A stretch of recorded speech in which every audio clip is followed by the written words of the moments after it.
ఇక మున్సిపల్ ఎన్నికల్లో బీఆర్ఎస్ నాయకులు కార్యకర్తలు విరోచితంగా పోరాడారని బీఆర్ఎస్ వర్కింగ్ ప్రెసిడెంట్ కేటీఆర్ ప్రశంసించారు. అధికార యంత్రాంగాన్ని అడ్డం పెట్టుకొని కాంగ్రెస్ గెలిచిందే తప్ప నిజమైన విజయం కాదన్నారు. డబ్బు మద్యం విచ్చలవిడిగా పంచిందని ఆరోపించారు. ప్రజల మనసు గెలుచుకోవడంలో కాంగ్రెస్ విఫలమైందన్నారు. తమ విజయంతో కాంగ్రెస్ నాయకుల నోళ్లు మూతపడ్డాయన్నారు.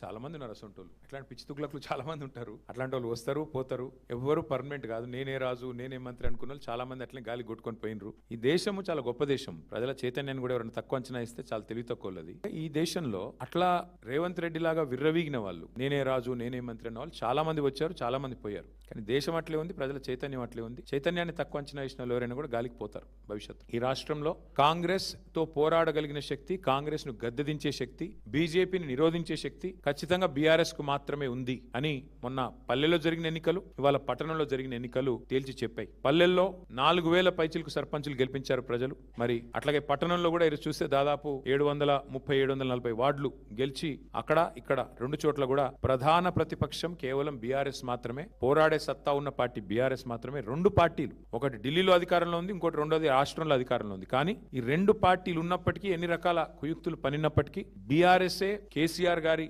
నాయకత్వమే ఈ రాష్ట్రానికి శ్రీరామ రక్ష అని చెప్పి మళ్ళీ ఒకసారి అటు పల్లెల్లో ఇటు పట్టణంలో ప్రజలు తేల్చినట్టయింది.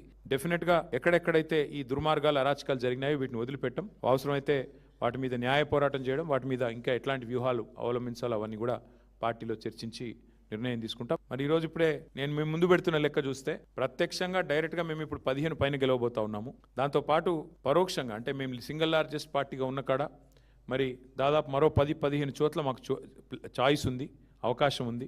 కాబట్టి ఓవరాల్గా చూసుకుంటే 117లో డెఫినెట్గా మంచి ఫలితాలు వచ్చినట్టుగానే మేము భావిస్తూ ఉన్నాం. అయితే సరే, ఇక డబ్బు, మద్యము, అధికార యంత్రాంగ దుర్వినియోగము ఇవన్నీ కూడా తారాస్థాయికి చేరినాయి. చూస్తూ ఉన్నారు, మీరు కూడా చూస్తున్నారు. ఇప్పుడు మీరు కూడా టీవీలలో మీరు కూడా స్క్రోలింగ్లు ఇచ్చారు, మీరు కూడా వీడియోలు ఇచ్చారు. చాలా చోట్ల మరి పెద్ద ఎత్తున విస్తృతంగా అధికార దుర్వినియోగం కూడా జరిగింది. అయినప్పటికీ ఓటర్లు మాత్రం భయపడకుండా బయటకు వచ్చి ఓటేసినందుకు వారికి కూడా మేము ధన్యవాదాలు చెప్తా ఉన్నాం.